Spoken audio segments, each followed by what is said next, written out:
मेरे प्यारे प्रदेशवासियों, जैसा आप सब जानते हैं कि हाल ही में चुनाव हुए असेंबली के। हम सभी को विश्वास था कि इस बार सरकार रिपीट होगी। आम जनता में भी ये भावना थी, क्योंकि जो काम हुए थे, योजना बनी थी शिक्षा में, स्वास्थ्य में, सोशल सिक्योरिटी के अंदर, कोई क्षेत्र ऐसा नहीं था जिसके बारे में कोई योजना नहीं बनी हो, पेंशन तक भी। और जो हम लोगों ने महंगाई राहत शिविर चलाए थे, जिसमें किसानों को भी और उपभोक्ताओं को छूट दी थी, बिजली के अंदर भी, हर क्षेत्र में लोगों को राहत मिली। महंगाई के इस दौर के अंदर, बेरोजगारी के अंदर जितनी नौकरी हमने लगाई है, देश में कहीं नहीं लगी थी। 3 लाख से ज़्यादा नौकरी। हर विधायक को मैंने कह रखा था, तुम मांगते मांगते थक जाओगे, मैं देते देते नहीं थकूंगा। और यही भावना रही हमारी। इतनी शानदार योजना ऐसी बनी कि पूरे देश भर के अंदर राजस्थान प्रदेश खुद आज़ादी के बाद में पहली बार चर्चा में आया। कई प्रदेशों में हमारी योजनाओं को अपनाया जा रहा है। इस माहौल में चुनाव हुए थे, पर अनफॉर्चुनेटली जो चुनाव कैंपेन में हमारे ऊपर केंद्रीय नेताओं ने जो झूठे आरोप लगाए, प्रधानमंत्री जी तक ने कह दिया कि हिंदुओं को तो मिले 5 लाख और मुसलमान को मिल गए 50 लाख। ये जुमला बन गया झूठा।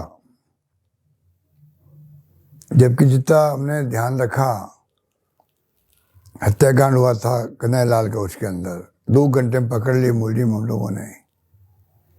2 बच्चों को नौकरी दे दी, 50 लाख रुपए दे दिए, और एनआईए ने केस ले लिया। जो कुछ नहीं कर पाए। हमारे पास केस होता, अभी तक उनको फांसी की सजा हो जाती। पर दुर्भाग्य से जो झूठे प्रचार किए गए, रेप बहुत ज़्यादा हो रहे राजस्थान के अंदर, कानून व्यवस्था की स्थिति कुछ नहीं है, विकास ठप हो गया है, तो झूठे आरोपों के कारण से मैं समझता हूँ कि जनता को गुमराह करने में वो कामयाब हुए, हमारी सरकार ने बन पाई। अब 2-3 महीने हो गए सरकार बने हुए, अभी तक तो काम करना शुरू नहीं कर पाए। हमारी तमाम योजनाओं को बंद करने का काम किया या कमजोर करने का काम किया है। राजीव गांधी युवा मित्र थे, उन तक को नहीं बख्शा गया। अगर राजीव गांधी के नाम से ऐतराज थे, नाम बदल देते, पर कम से कम उनके काम को देखते, किस प्रकार वो सरकारी योजनाओं को घर घर तक पहुंचा रहे थे। ऐसे कई उदाहरण मिलेंगे आपको। 6 महीने हो गए राशन की दुकान वालों को कमीशन नहीं मिल रहा है। अनेकों उदाहरण हैं जिससे कि ये जाहिर होता है कि सरकार काम नहीं कर पा रही। इस माहौल में हम चल रहे हैं। चुनाव आ गए पार्लियामेंट के अंदर, और जो फीडबैक आ रहा हमारे पास में, गांव-गांव से लोग याद कर रहे हैं हमारी सरकार की योजनाओं को, हमारी गवर्नेंस को याद कर रहे हैं। माहौल बन रहा है कि हम चुनाव जीत सकते हैं कई जगहों पर। और इतिहास गवाह है कि 25 एमपी इनके जीते थे 2 बार। आप बता दीजिए कि 25 एमपी ने कोई आवाज़ उठाई क्या हमारे बारे में, सरकार के बारे में, सरकार की योजनाओं के बारे में? कोई इमदाद की उन लोगों ने केंद्र से? ईआरसीपी तक को गुमराह किया गया, प्रधानमंत्री का वादा था पूरा नहीं किया गया, तब भी ये कुछ नहीं कर पाए। इस हालातों में चुनाव हो रहे पार्लियामेंट के अंदर, मैं मार्मिक अपील करना चाहूँगा कि राजस्थान में हम चुनाव जरूर हारे हैं, पर आपको जान के खुशी होगी कि परसेंटेज वोट जो हैं वो कम नहीं हुए हैं, बल्कि बढ़े हैं हमारे। इस बात का प्रतीक है कि जनता ने विश्वास प्रकट किया। चुनाव में सरकार हमारी नहीं बनी है, तो वोटों के अंदर हम लोग 16 लाख वोट ज़्यादा लेके आए हैं। तो मैं कह सकता हूँ दावे के साथ में, ये जो माहौल बन रहा है, इस बार अगर जनता का आशीर्वाद मिलेगा और हम अगर अधिकांश सीटें जीत पाएंगे पार्लियामेंट के अंदर भी, तो थोड़ा सबक मिलेगा केंद्र सरकार को भी। ज़्यादा ध्यान देगी राजस्थान सरकार पर, जो भी सरकार बनेगी। और राजस्थान का जो हर क्षेत्र में जो प्रगति हुई है वो बेमिसाल है। आज पूरा देश जानता है इस बात को। सरकार हमने चलाई, 5 साल तक कई तकलीफें आई थी हमारे सामने। सरकार को गिराने का षड्यंत्र किया गया बीजेपी द्वारा, उसका भी मुकाबला हमने किया। कोरोना में शानदार काम किया, जिसकी तारीफ पूरे देश में नहीं दुनिया में हुई। हमारे विश्व स्वास्थ्य संगठन तक ने तारीफ करी भीलवाड़ा मॉडल की।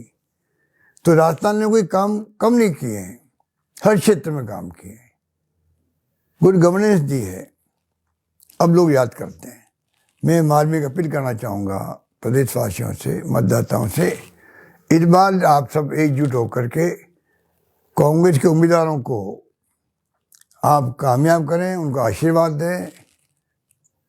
वो जीत के जाएंगे तो राजस्थान की आवाज़ को बुलंद करेंगे, ये मैं आपको यकीन दिलाता हूँ। राजस्थान की समस्याएं हैं, चाहे इंटर स्टेट के पानी की बात हो, ERCP की बात हो, बड़ी बड़ी योजनाएं हमारी बनी हुई है, हमारे वक्त में बनी हैं, उनकी बात हो, और चाहे स्टेट गवर्नमेंट जो हमारी योजनाओं को कमज़ोर कर रहे हैं, बंद कर रहे हैं, OPS को लागू करने का भी आश्वासन दे नहीं पा रहे ये लोग।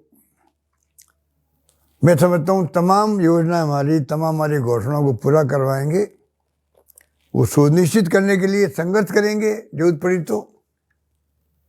पर मैं आपसे अपील करना चाहूँगा, इस बार आप कैंपेन प्रारंभ हो चुका है, आने वाले वक्त में और बड़े रूप में कैंपेन होगा चुनाव का पार्लियामेंट के लिए, कि झूठे आरोप फिर लगाए जाएंगे, गुमराह किया जाएगा।